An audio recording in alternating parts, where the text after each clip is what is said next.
Monsieur le directeur Madame la directrice de la DSPS, Monsieur le gouverneur de la région de Dakar, chers invités, mais surtout, chers camarades enfants,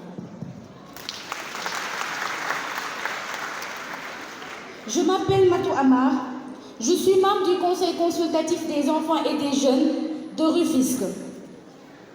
Je suis ici pour vous représenter, mes pères, enfants, et porter votre voix en ce jour si spécial pour nous, les enfants.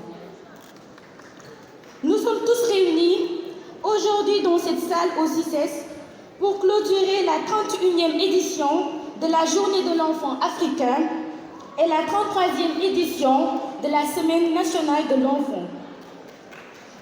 Tenue du 15 au 22 juin 2021 et parler du sujet qui nous tient à cœur, les droits de l'enfant. L'enfant, comme vous le savez, est caractérisé par sa fragilité, sa vulnérabilité, présente en lui seul ce qu'un pays a de plus cher, car symbolisant à la fois le présent et le futur.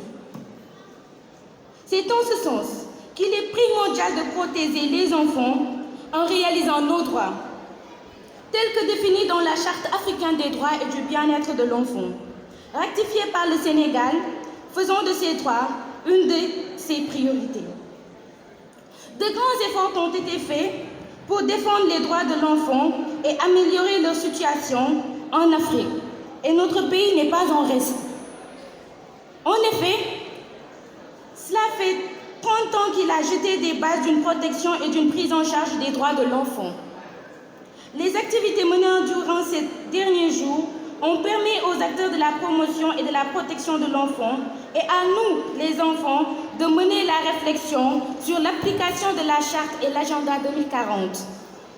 Au travers des programmes dédiés à l'enfant, déroulés par l'État à travers ses différents ministères, les représentations des enfants ont participé aux différentes rencontres avec le lancement de l'évaluation de la stratégie nationale de la protection de l'enfant, présidée par Tonton Mamgo, le symposium sur le 30 ans de la Charte en passant par le bilan des 30 ans de la Charte, la capitalisation des initiatives prises par les enfants et enfin cette journée de mobilisation qui nous ressemble cet après-midi, nous les enfants.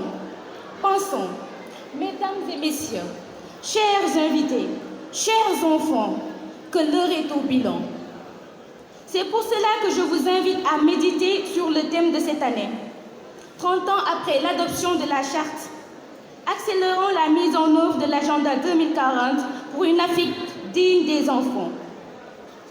Le thème de cette année a la résonance à la fois d'une évaluation de la situation précaire de l'enfant sous nos cieux, mais aussi d'un appel à l'action.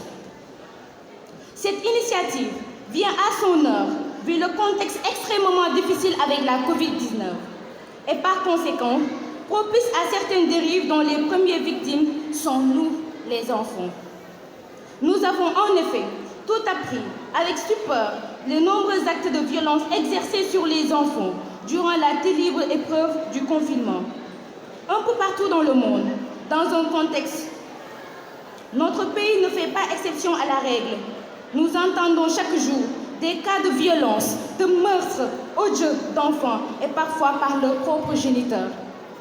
Mesdames et messieurs, chers invités, mes pères enfants, écoutons avec nos cœurs meurtris pour entendre l'insoutenable cri de détresse d'un enfant violé ou marié précocement, pour sentir l'effroyable cri de douleur d'un enfant mutilé à l'autel du sacrifice.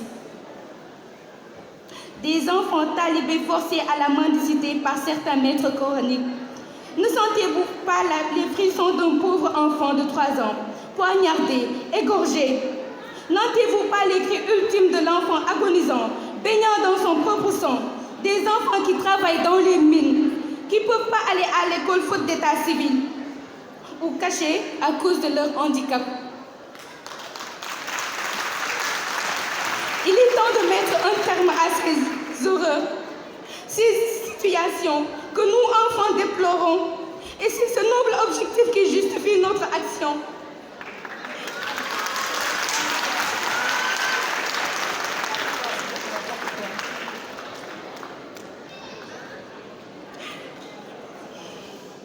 Nous rêvons d'un monde où l'enfant, avec l'innocence et l'insouciance, pour que ce rêve se réalise, il faut d'abord les concours des autorités politiques.